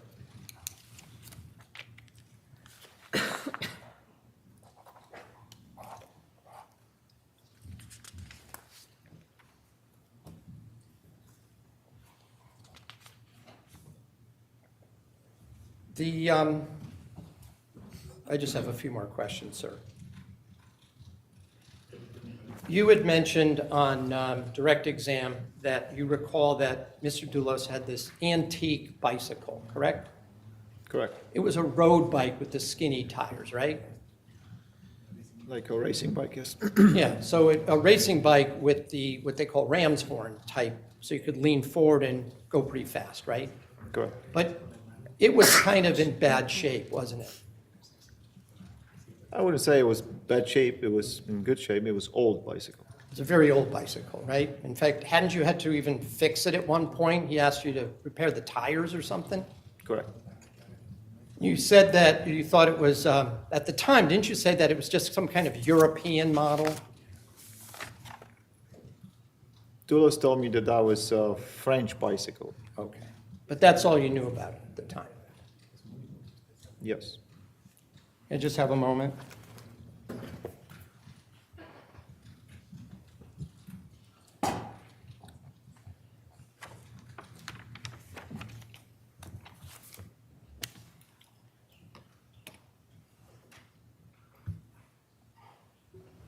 By the way, you were showing a picture of the garage at 4 Jefferson Crossing, I think, either this morning, I think. Right? Correct. There were a lot of bicycles in that garage, weren't there? Correct. No further questions.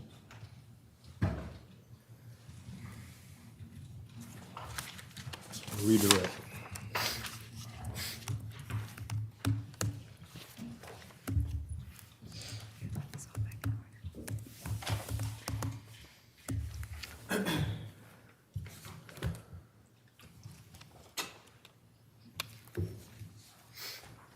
Mr. Committee, you were asked on cross-examination about your dirt bike. Do you recall that? Yes, I do. Who did that dirt bike belong to when you purchased it? Michel Troconis. And can you just explain to the jury the arrangements that you made to purchase the dirt bike? I believe Fotis Dulos either texted me or called me that he was purchasing Yamaha dirt bike, a smaller dirt bike for Michel. And he told me that they're giving him like $1,800 for trade-in. And he told me, I'd rather sell it to you for $1,800 so you can ride with us than just leave it at the dealership. And he asked me if I was interested to purchase it from him.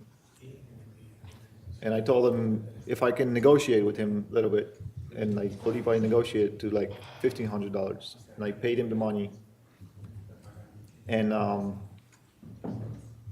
I spoke with Michelle, and she had a, I believe, loan on the bike in Florida, so she didn't have a physical title of it. And at some point later on, I asked her if she paid off the loan and can I have the title? And Michelle, I can't remember if that was either text or in person, told me that that she has the bike was paid off, she has the title, but it's electronically. And you paid Mr. Dulos, is that correct? Correct. And then Mr. Schoenhorn brought up on cross-examination, you had to meet him and give the dirt bike back. Is that correct? I received a call from Farmington Police, and I forwarded that phone call to Mr. Urso. Right, because the defendant was claiming that she never sold you the bike, correct? Correct. I want to just play a clip from the defendant's interview, if I could. This is interview 1.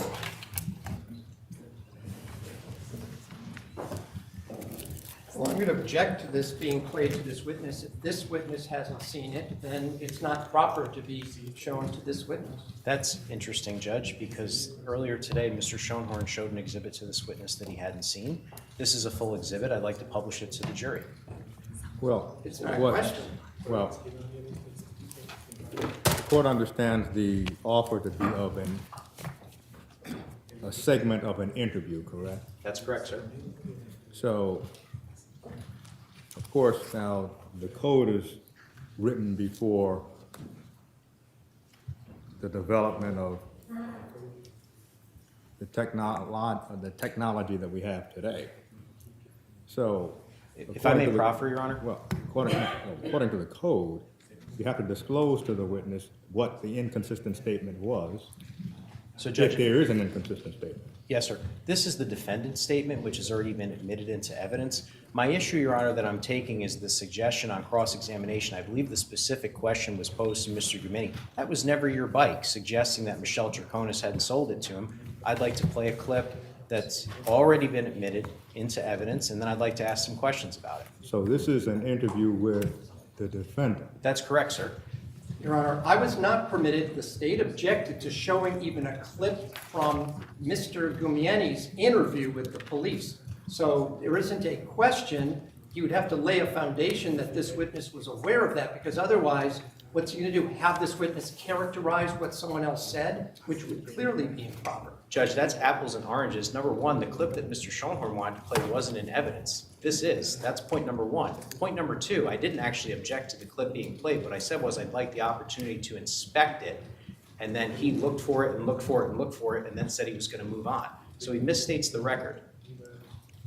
Well, the court is going to, because the testimony is essentially controverted, that it was brought out on cross, that, as the court understood the testimony, or the cross, that the bike was really never sold, no title passed. Well, I never said that it wasn't sold, I said that it wasn't paid for and the title wasn't transferred.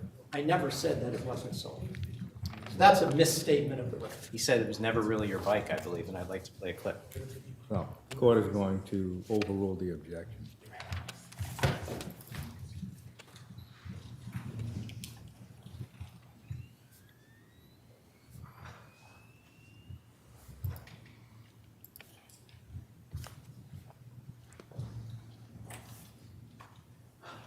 And just for the record, this is the defendant's first interview. If we get our sound working. Beginning at 15:34:07. Bobby was turning on his motor. He left his motorcycle. Okay. Well, it's funny because that motor used to be mine and I sold it to him a year ago. You want to bet? I'm just kidding. No. All right. A small one. Okay, that's very And then good. I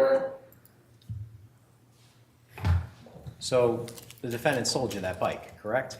Correct. And then she claimed to the police later that she hadn't. Objection, leading, and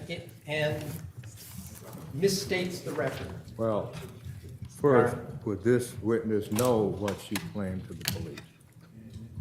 So, the court would understand the objection to be foundation. How would he know what she claimed to the police? May I have this marked for identification, Judge?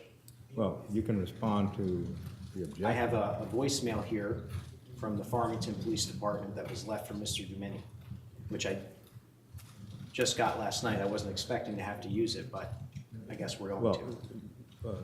first, wouldn't it be easier to just ask him about the voicemail? I don't know whose voicemail is it? Well, I just gave Well, Mr. Schoenhorn a copy, so if he wants a break to listen to it, that's fine, but You wish to have a brief break, counsel, to hear the voicemail?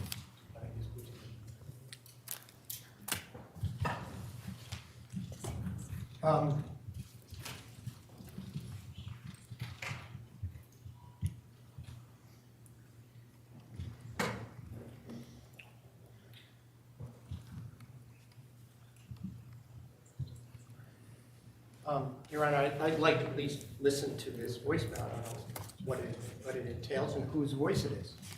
Ladies and gentlemen, we will take a 5-minute recess.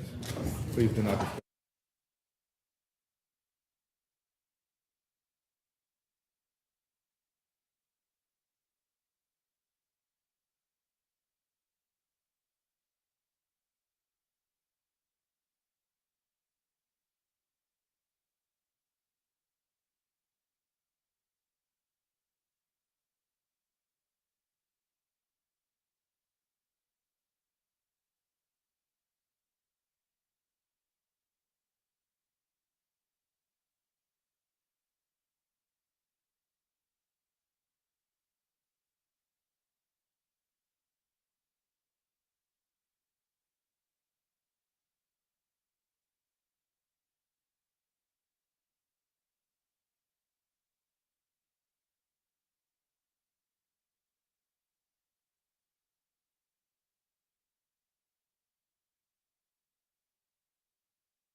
All rise.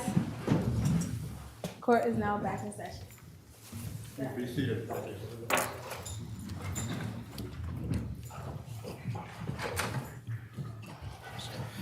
Judge, where we had left off, I was asking to pre-mark a voicemail.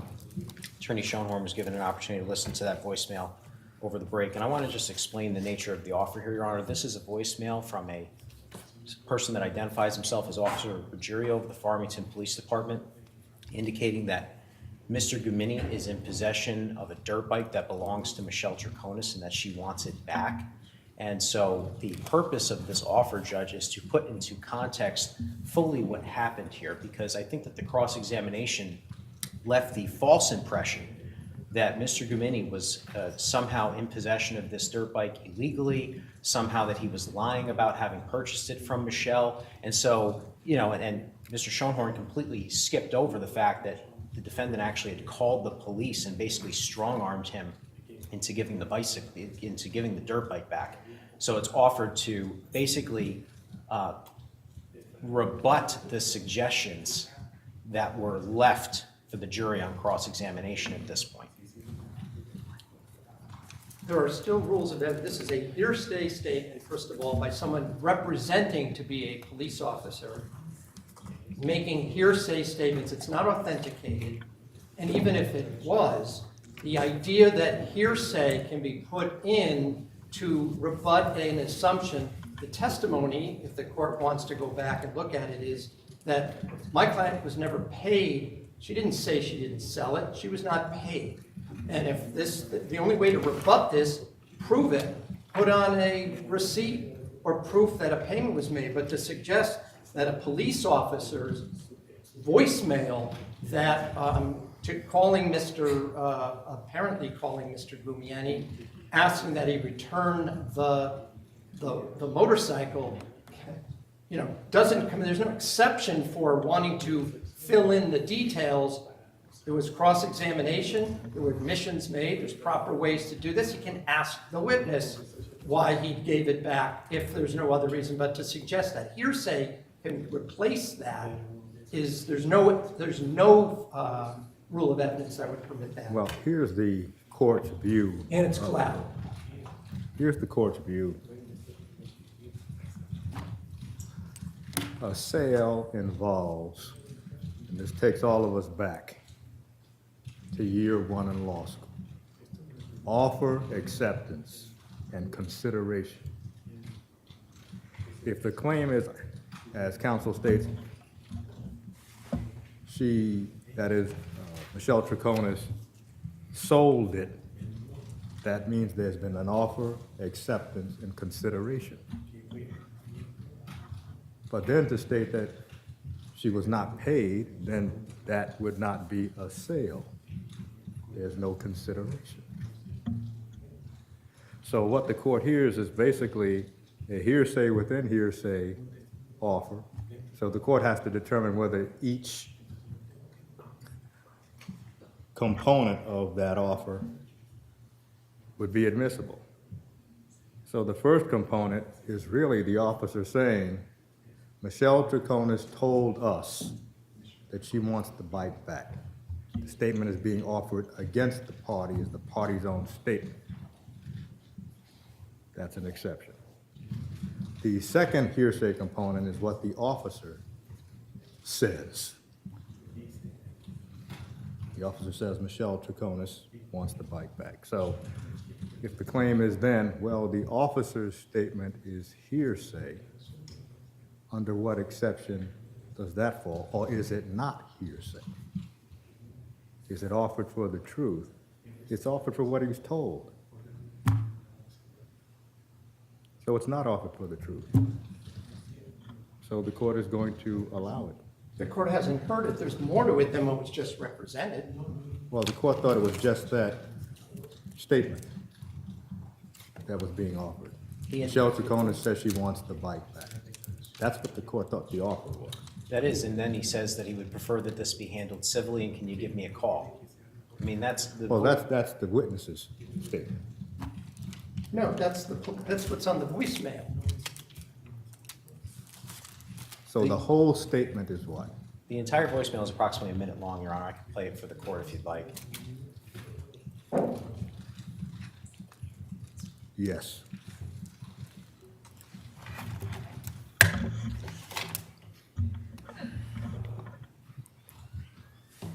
So this is a voicemail, not a recording of the conversation That's correct. between the officer and Mr. Gumieni. It's, if I may, I'm the one making the offer. It is a voicemail left by the Farmington police officer Ruggiero for Mr. Gumieni. From the police, though, not from Mr. Gumieni's system. The court understands. This is Officer Rivera from Farmington Police. I'm calling in regards to a motorcycle that you're in possession of that belongs to Michelle Troconis. Basically, she just wants it back. I was trying to make arrangements so we can do this civilly. If you can give me a call back, I'd appreciate it. 860-675-2400, 860-675-2400. Once again, Officer Ruggiero, Farmington Police Department. Thank you. Well, again, based on what the court just heard, the court has not changed its analysis. It's a hearsay statement within a hearsay statement. Both of those statements can land on an exception, and the court will allow it. May I just have it marked, Judge? Yes.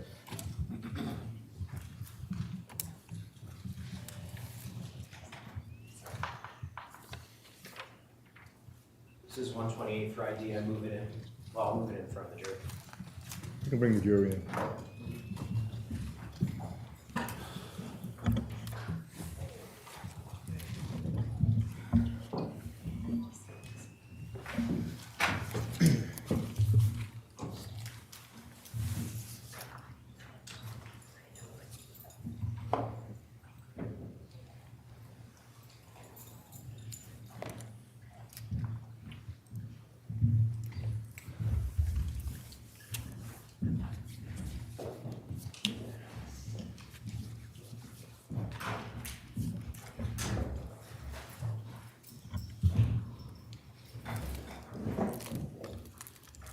The counsel stipulate. Yes, Judge. Yes. Thank you.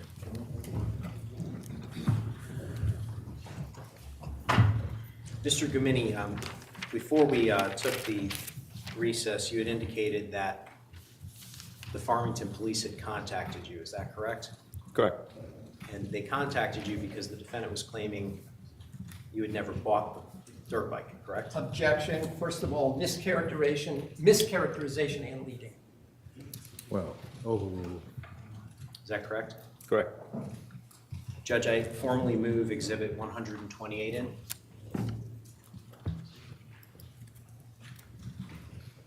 May I publish? Well, the court has already indicated that it would be allowed. Yes, Judge. 128 admitted as full.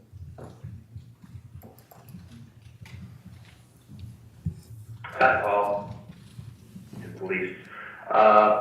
I'm calling in regards to a motorcycle that you're in possession of that belongs to Michelle Troconis. Basically, she just wants it back. I was trying to make arrangements so we can do this civilly.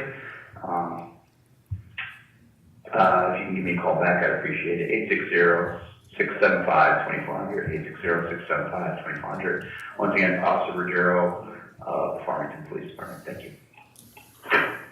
Mr. Gumieni, did you receive that voicemail? Yes. You were not asked about the Farmington Police Department on cross-examination, were you? No. And you did, in fact, purchase this dirt bike, correct? Objection leading. Well, the form of the question is leading, but it's working no surprise on the defense, because that is the subject of this whole inquiry, so overruled. Do you remember the question? No. Neither do I. You did, in fact, purchase this dirt bike, correct? Correct. But after the police were called, what did you do? I forwarded the voicemail to my attorney. And at some point, did you return the dirt bike? Yes, And that's when you met up with Mr. Schoenhorn, correct? correct.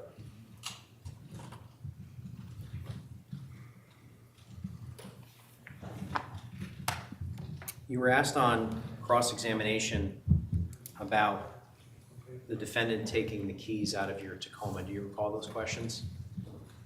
Yes, I want to, you were asked whether or not you thought perhaps the defendant had taken the key because it was left in, I don't remember the exact question, but basically because it was left out in the open or something to that effect.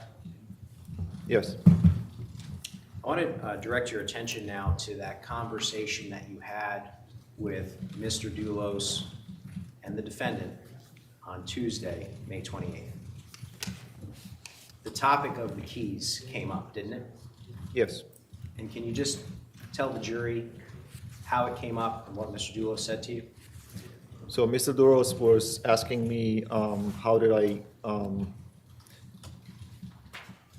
come back from New Canaan, how we met at 80 Mountain Spring Road, and I told him that we drove back to Fort Jefferson to leave one of the vehicles, and we came back to basically so I could get my Tacoma back, and then and we had to, the Mr. Dulos has to call Troconis to get the key because there was no key in my door. And then Dulos said that not to mention that, to keep Michelle out of it. Did you find that strange if she was just trying to be helpful? I'm going to object to the characterization. I'll withdraw the question.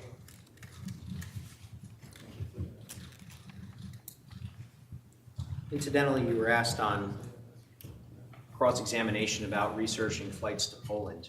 You're from Poland, correct? Correct. And who were you researching flights for? For my kids and my wife. When were you hoping they would go to Poland? Me?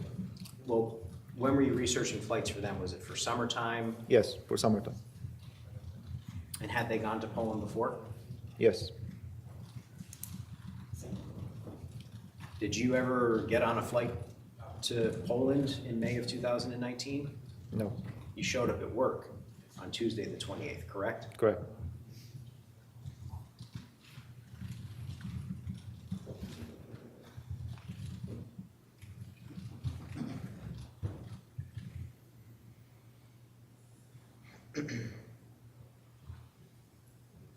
You were asked on cross-examination whether or not you thought the defendant was joking when she said that Jennifer, that bitch should be buried next to the dog, correct? Correct. You wouldn't call that a joke, would you? I would not.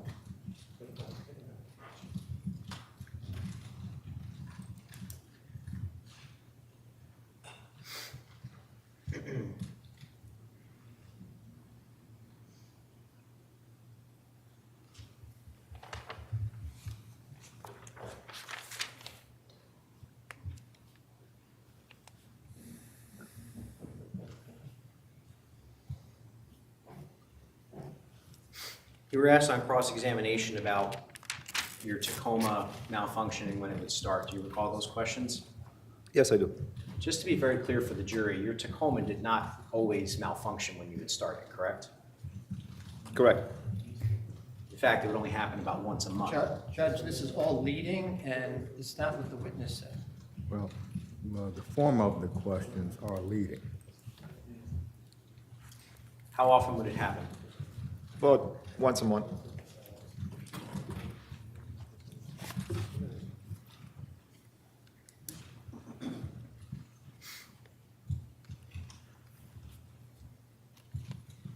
You were asked on cross-examination about returning from 80 Mountain Spring Road with Mr. Dulos and running into Stefan Reich at Fort Jefferson Crossing. Do you recall that? Yes. And he indicated to you that he was there for dinner, I believe you testified to on cross-examination. Correct. Were you invited for dinner? I believe somebody asked me if I want to stay, and I refused.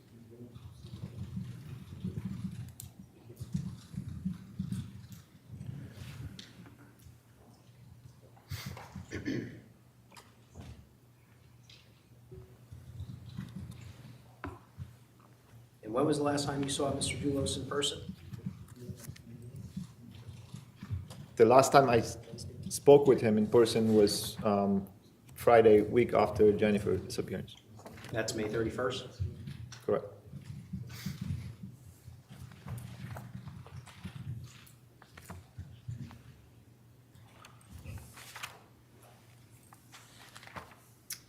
I wanted to just display a defense exhibit if I could.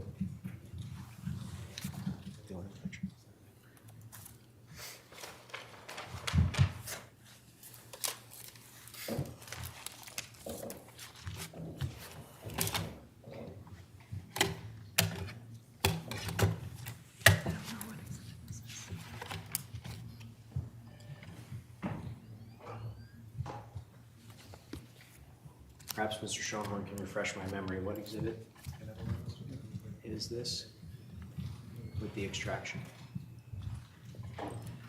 Is it Z or double? Just, if I may just Yes. approach the clerk.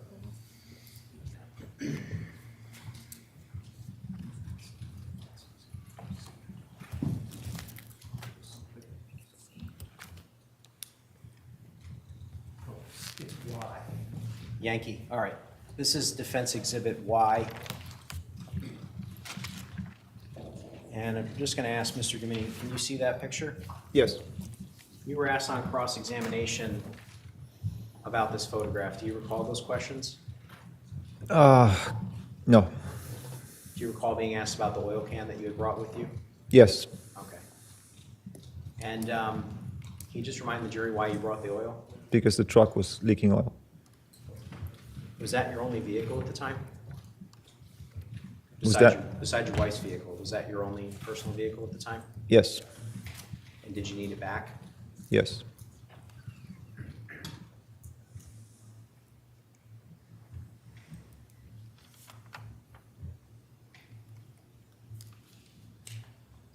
Okay.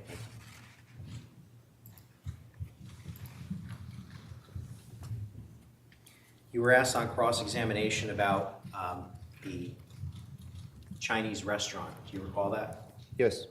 So I just want to be clear for the jury. Do you have a specific recollection as to what day you went to the Chinese restaurant? No. But you're indicating it could have been May 24th? Yes.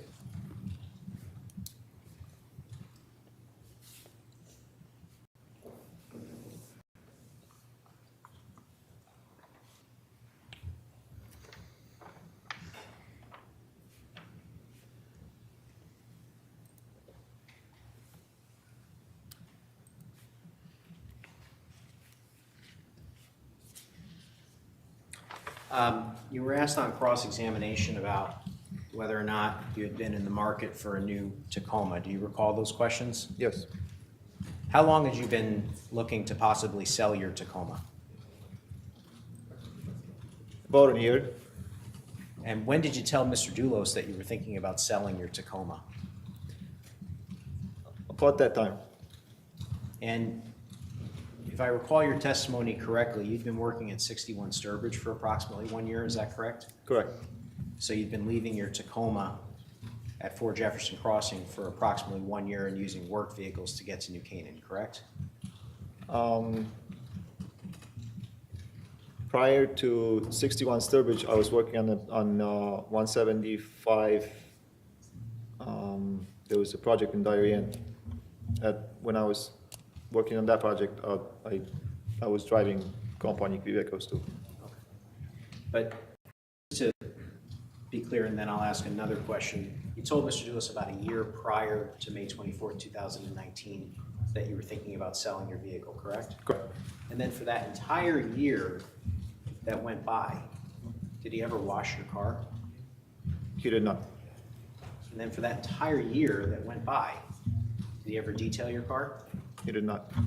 But the week after Jennifer Dulos disappeared, he washed it Yes. and he detailed it? Yes.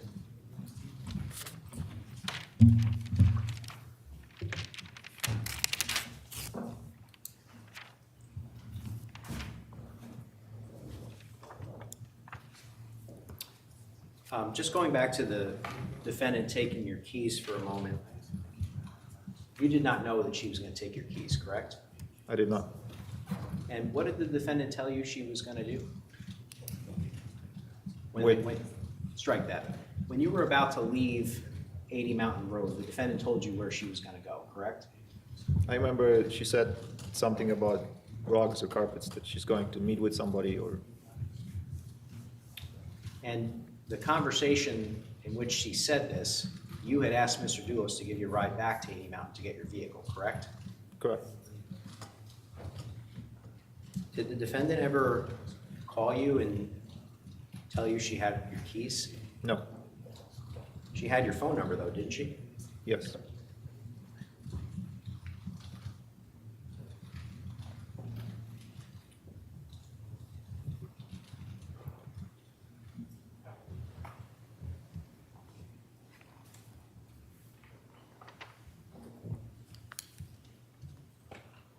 If I could just have a moment, Judge?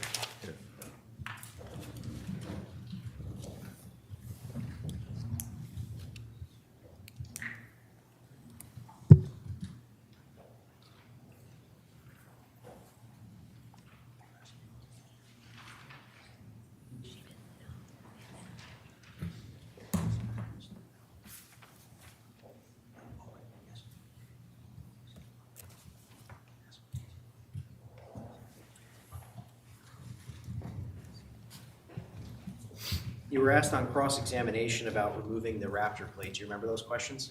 Yes. I don't think you were asked the reason why you removed the Raptor plate. Would you tell the jury?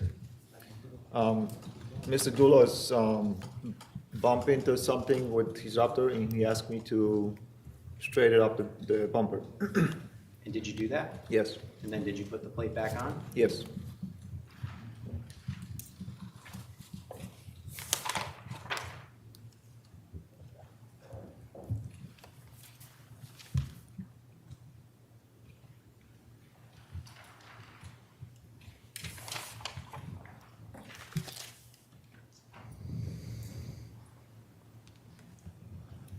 If I could just have another moment, Judge? Yes.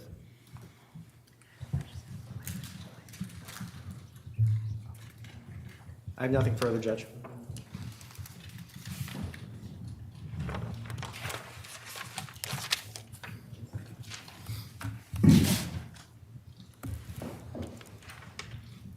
Mr. Gumieni, the Tacoma keys were sticking out of the door of your vehicle as you were about to leave, correct? Of the passenger side of my door, yes. You saw it though, right? Can you? You saw the keys sticking out of the door, right? Yes. There was nothing that would have prevented you from just taking them with you, was there? I was looking on it and I figured I'll be back here in 5-10 minutes, so I didn't bother taking it out. My question is, there was nothing that prevented you from taking them right then and there, right? Right. And you told the police that you thought that Michelle took the keys so they wouldn't be just dangling from a car when no one else was there, right? Right. I just want to ask you a couple of questions about the motorcycle. You said that you paid Mr. Dulos money for Michelle's motorcycle, correct? Correct. But you knew a title was in her name, right? Right. You don't have any receipt or document that proves that you paid anything for that motorcycle, do you? There might be some text messages between me, Fotis Duros, and me and Michelle. I just, What do you mean there might be? Have you produced them? no, Did the state give you copies of what they found on your phone? no, And there was no reference that they gave you that, aha, we have a copy of a receipt, did they? no. No further questions.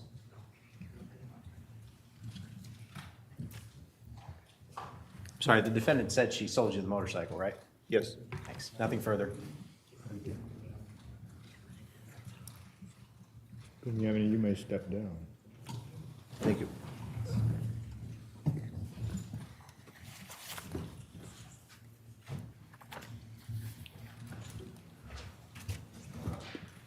That concludes our presentation for today, Judge.